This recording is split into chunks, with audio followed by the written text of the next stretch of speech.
months the old tanker, African Queen, lay turned over on her side, stuck fast in the sands off the coast of Maryland. She had run aground so badly that her owners had decided to leave her to her fate.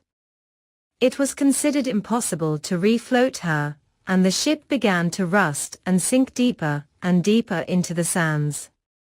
Men frequently came out in small boats and removed any parts that could be sold until two men decided to attempt the impossible, to float the African Queen once more.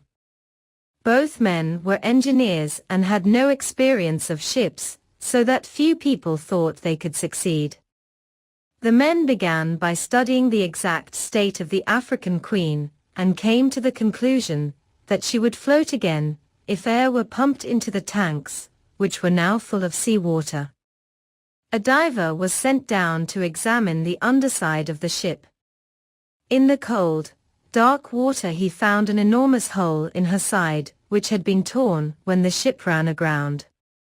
It was plain that nothing could be done until the hole was repaired. As no single sheet of steel would cover it, the men were obliged to order a great number of sheets, which had to be joined together. For several weeks divers worked continually to close up the hole.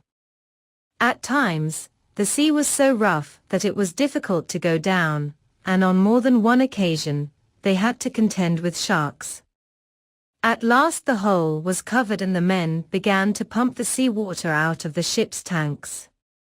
It seemed as if they were bound to succeed, for when the tanks were full of air, the African Queen began to stir in the water. The men could not understand why she still would not float, until they discovered that her rudder was embedded in mud. Huge cranes were brought to haul the sunken rudder out, and the ship was again afloat. By this time, the men were almost exhausted. They had worked ceaselessly for 3 months to save the African Queen, and had succeeded when everyone thought they would fail. Now they stood on the bridge of the ship, tired but proud, as tugs brought the African Queen into the harbor.